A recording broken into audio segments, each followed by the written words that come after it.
असदुद्दीन ओवैसी साहब, AIMIM के मुखिया है। सर, आपका बहुत बहुत स्वागत है NDTV इंडिया से बात करने के लिए आपने वक्त निकाला है। मेरा पहला सवाल है आपसे कि आपने कहा कि सेकेंड वेव के लिए PMO जिम्मेवार है, इसके पीछे आपका क्या तर्क है, क्या लॉजिक है, क्या आपके पास कोई सबूत है इसका? बाबा देखिए, मेरा मानना यह है कि मैं इंपेरिकल एविडेंस की बुनियाद पर यह कह रहा हूं कि देश के प्रधानमंत्री ने दूसरी वेव का भारत के और दुनिया के रिनाउंड जो एपिडेमियोलॉजिस्ट है और डॉक्टर्स एक्सपर्ट्स ने कहा कि भारत में दूसरा वेव आएगा, मगर देश के प्रधानमंत्री ने उन तमाम को नहीं सुना और खुद को अपने आप को दुनिया का बेहतरीन एपिडेमियोलॉजिस्ट समझा। इसका मिसाल देता हूं, एग्जांपल देता हूं, सिर्फ हवाई बात नहीं कर रहा हूं। प्रधानमंत्री ने 15 अगस्त 2020 को देश को यह वादा किया था कि पूरा रोड मैप तैयार है, वैक्सीनेशन हमारे पास मौजूद है। फिर यही प्रधानमंत्री ने अप्रैल की 8 तारीख को देश के तमाम मुख्यमंत्रियों से कहा कि हमने कोरोना से जंग जीत गई। यही प्रधानमंत्री ने देश के जनवरी 22 को कहा कि हमने 2 कामयाबी हासिल कर ली, एक ऑस्ट्रेलिया से क्रिकेट के मैदान में और दूसरा हमने कोविड पर कामयाबी हासिल कर ली। यही प्रधानमंत्री ने और उनकी पार्टी ने 21 फरवरी को बीजेपी ने एक रेजोल्यूशन पास करके देश के प्रधानमंत्री नरेंद्र मोदी की विजनरी लीडरशिप को बड़ा सराहा, उसे कामयाबी दी। इन तमाम और फिर हमने सेकेंड वेव की तैयारी के लिए दूसरे कंट्रीज, चाहे अमेरिका हो, ग्रेट ब्रिटेन हो, यूरोप हो, जापान ने अगस्त 2020 में पैसे देकर अपने अपने कंट्रीज के लिए वैक्सीन का इंतजाम कर लिया। हम कब देते हैं? हम जनवरी में सिर्फ 1 करोड़ 60 लाख का ऑर्डर देते हैं 5 दिन पहले वैक्सीन शुरू करने से, और फिर मार्च के महीने में भारत के प्रधानमंत्री सीरम को और कोवैक्सीन को 3000 करोड़ 1000 करोड़ देते हैं। अब आप बताइए कि जब इतना सब आपने पूरा वक्त जाया कर दिया तो जिम्मेदारी तो देश के प्रधानमंत्री पर आती है ना। ऑक्सीजन की जिम्मेदारी देश के प्रधानमंत्री पर है। आप जिस कैपिटल में रहते हैं, प्रधानमंत्री के घर के अतराफ में 25 किलोमीटर अतराफ में इतने अस्पताल हैं, वो सब हाईकोर्ट जाकर रो रहे थे कि हमको ऑक्सीजन दिलाओ। तो इसलिए ये जिम्मेदारी देश के प्रधानमंत्री और उनकी सरकार पर आयद होती है, इसलिए मैंने ये तमाम बातें कही। लेकिन सिस्टम का दोष है ना। 70 साल में आपने सिस्टम बनाया नहीं ओवैसी साहब। देखिए, सिस्टम की बात अगर आप करेंगे तो वो अलग बहस है। मैं सिर्फ आपसे यह कह रहा हूं कि अगर आपको सिस्टम से क्या करना है वैक्सीन का ऑर्डर करने के लिए, आपको सिस्टम से क्या करना है ऑक्सीजन का इंतजाम करने के लिए, आप तो जो एग्जिस्टिंग इंफ्रास्ट्रक्चर कैपेसिटी है आप उसको स्ट्रेंथन नहीं कर सके। दिल्ली में ऑक्सीजन क्यों कम हुआ? इसका हमारे पास नहीं था क्या? यही सरकार करीब 100 से ज्यादा PSA ऑक्सीजन का ऑर्डर करती है। आपने क्या किया? सिर्फ 15 बने। इसका सिस्टम से क्या करना है इसको? ये इनकी नाअहली, इनकी इनकैपेसिटी को इनके मोदी के भक्त सिस्टम पर डाल रहे हैं। अरे आपका पहला वेव आ गया, चलिए दुनिया में किसी को नहीं मालूम था, हमने कोशिश की, मगर दूसरा वेव तो आएगा ना आप वैक्सीनेशन का ऑर्डर करते हैं, ना आप सीरम को, कोवैक्सीन को एडवांस में कुछ पेमेंट करते हैं, पेमेंट देते हैं मार्च 2021 में। तो आप तो दावत दिए ना, जो आज इतने लोग जो भारत में मर रहे हैं, जो लोग परेशान हैं, यकीनन इसकी पूरी जिम्मेदारी मॉरली और कॉन्स्टिट्यूशनली बीजेपी सरकार पर आयद होती है। वैक्सीनेशन की क्या स्थिति है ओवैसी साहब? हमने देखा आपने वैक्सीन की डोज लगवाई है। आपके राज्य में, तेलंगाना में क्या स्थिति है? क्या सफिशिएंट डोज है या फिर तेलंगाना भी खुद ही ऑर्डर कर रहा है, जो कि अनेक राज्यों को कहा गया करने के लिए? बाबा देखिए, तेलंगाना की कैबिनेट ने, तेलंगाना की सरकार ने ग्लोबल टेंडर का ऑर्डर दिया है।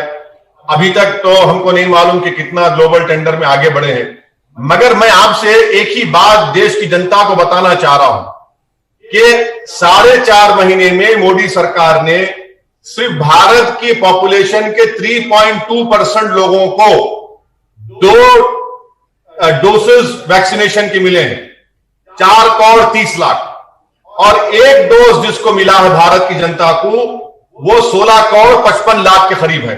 4.5 महीने में हमने ये किया है। अब आप बताइए कि तीसरी वेव के लिए अगर खुदा ना खास्ता तीसरा वेव आता है, अगर आता है, ना आए हम तो दुआ करें कभी ना आए, कोई वेव ना आए, तो हमने क्या तैयारी की है? 4.5 महीने में हमने सिर्फ भारत के 3.2% लोगों को दो डोज लगाया है। डोज तो है ही नहीं ना बाबा। पूरे स्टेट गवर्नमेंट पुकार रहे हैं कि हमारे पास वैक्सीनेशन नहीं है, डोज नहीं है, मगर सरकार देखिए, आज एक न्यूज मैंने देखा एनडीटीवी पर जिसमें कहा गया कि मोदी सरकार ने मॉडर्ना और फाइजर को इंडेमनिटी के साथ उनको इजाजत दी है। इनका विजन देखिए, कितना नाहिल है ये लोग, कितने इनकेपेबल है ये लोग। दिसंबर में फाइजर भारत को आकर कहा कि आप इंडेमनिटी दीजिए, दिसंबर 2020 को हम तैयार है देने के लिए। आप जून में दे रहे हैं ऑर्डर, जून में राजी हो रहे हैं। अगर आप दिसंबर में कर देते तो अब तक वैक्सीन मॉडर्ना फाइजर आ जाता ना देश के पास।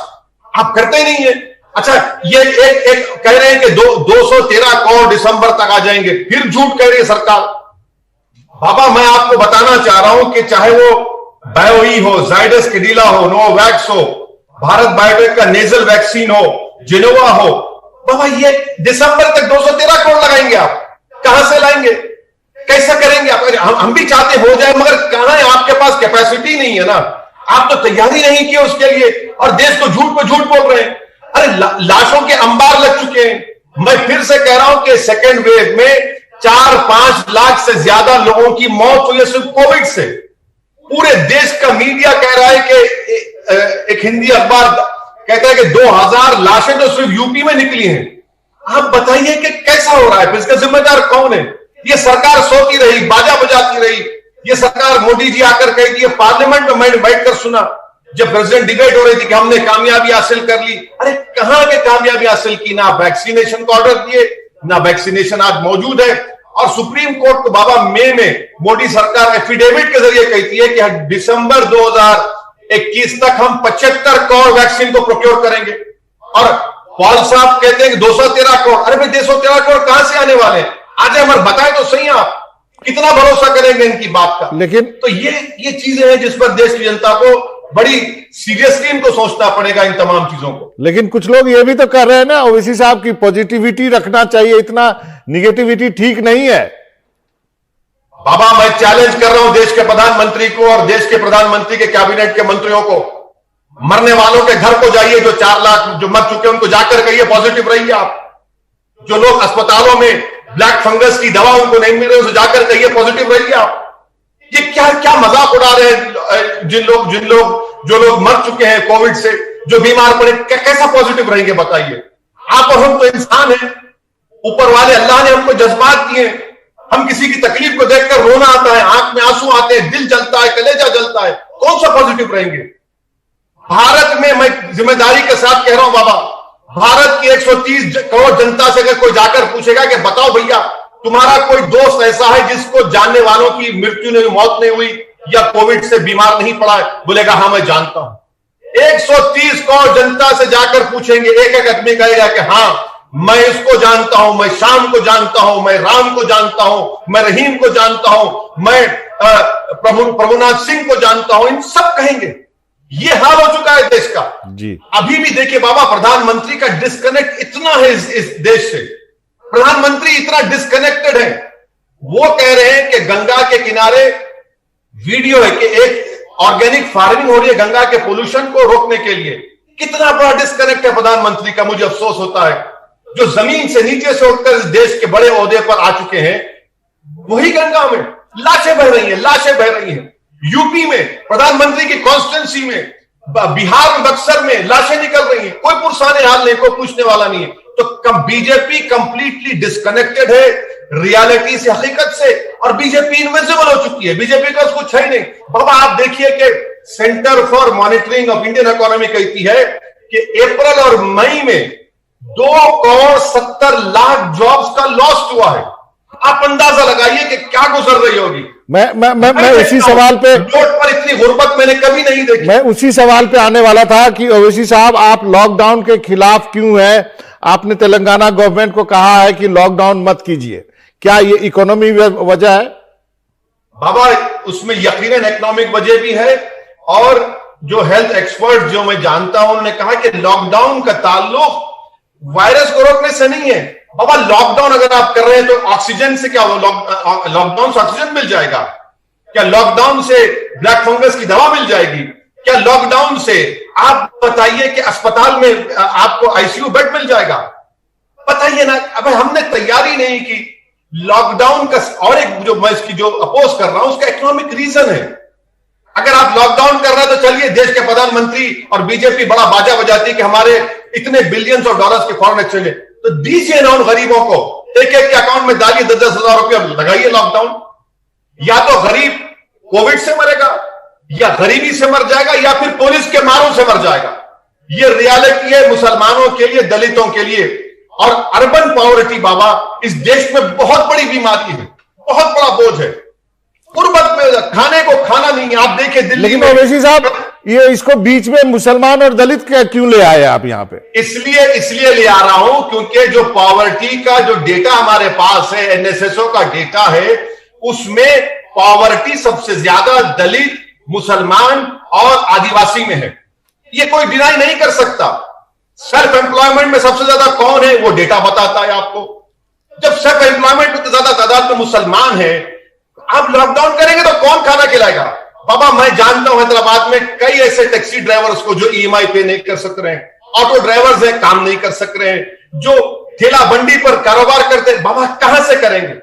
आप छूट दे रहे हैं 4-5 घंटे की, कहां से करेंगे? और ऊपर से माशाल्लाह से हजरत पुलिस जो दिखा उसकी फोटो लिए 1-1 हजार रुपए का चालान, कभी उसको मार दिए, कभी उसको वो थप्पड़ मार दिए। अरे एक बच्चा तो मर गया ना यूपी में, फसल तरकारी बेचने वाला, इतना मारा कि जान चलेगी।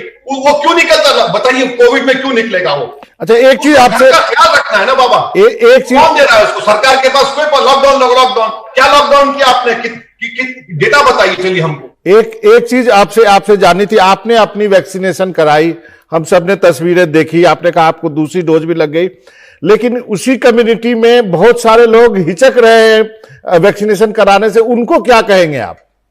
देखिए बाबा, हमने हैदराबाद पार्लियामेंट कॉन्स्टिट्यूंसी में मैं तकरीबन रोज हर वैक्सीनेशन सेंटर को, जहां जो मेरी कॉन्स्टिट्यूंसी में है या हैदराबाद में मेरी कॉन्स्टिट्यूंसी बाहर है, जहां पर मेरे एमएलए कॉर्पोरेटर मैं जा रहा हूं, लोगों से मुलाकात कर रहा हूं।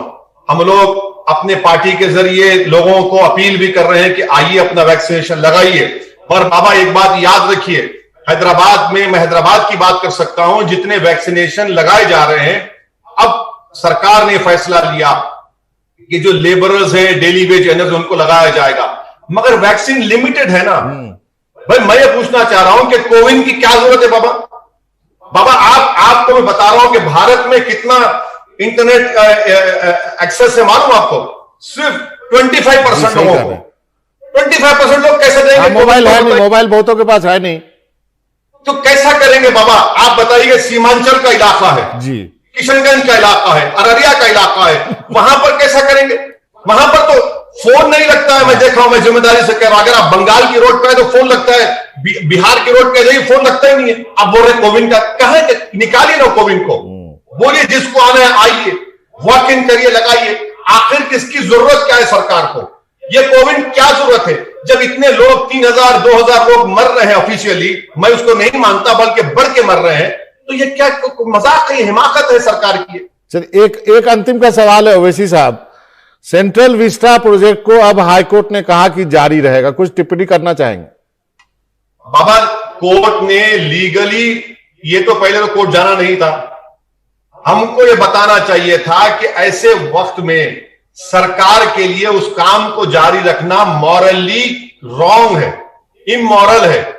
जब आप देश की जनता अपने रिश्तेदारों का इलाज करा कराकर उनकी लाइफ सेविंग्स बर्बाद हो चुकी हैं जी, कंप्लीटली डेटा है उसका भी। देश की स्टेट गवर्नमेंट के पास वैक्सीन खरीदने के लिए परेशान है। अगर देश के प्रधानमंत्री सेंट्रल विस्टा के प्रोजेक्ट को 1 साल के लिए सिर्फ पोस्टपोन कर देते और कहते कि ये पैसा मैं दे रहा हूं स्टेट्स को, ये पैसा मैं दे रहा हूं अस्पताल बनाने के लिए, कौन सा कयामत गिर जाती, कौन सा आसमान गिर जाता। और ये पॉलिटिकली एक बड़ा अच्छा स्टेप होता प्रधानमंत्री का, ये बताते हुए कि देखो मैं देश की जनता के, गरीबों के और आपकी तकलीफ में साथ हूं। प्रधानमंत्री सिर्फ ये समझते हैं कि आंसू बहाने से, भावुक होने से, जज्बाती होने से देश की जनता उनको समझ जाएगी। नहीं, देश की जनता देखना चाह रही है कि जहां पर लाशें हैं, जहां पर चिताओं के लिए लकड़ी नहीं है, जहां पर लाशें पानी में गिर रही है, जहां पर अस्पताल में लाइन लगी हुई है, वहां पर हम सेंट्रल विस्टा का प्रोजेक्ट बना रहे हैं। ये तो मजाक है ऐसे वक्त में जो सरकार कर रही है। चलिए, एक लास्ट एक थोड़ा सा वक्त है, एक अपील कर दीजिए उन लोगों के लिए जो हिचक रहे वैक्सीन नहीं लगवाने के लिए। मैं उन लोगों से भी अपील कर रहा हूं जो मुसलमान है, आप लगाइए वैक्सीन। इस्लाम में जान बचाना बहुत बड़ी जिम्मेदारी है। शरीयत का सबसे बड़ा हुक्म अपनी जान बचाने का है। आज आपको एक मौका मिल रहा है अपनी जान बचाने का, अपने घर वालों की जान बचाने का, इस देश को बचाने का, तो वैक्सीन लीजिए। चलिए ओवैसी साहब, आपका बहुत बहुत शुक्रिया, आपने वक्त निकाला इंडिया से बातचीत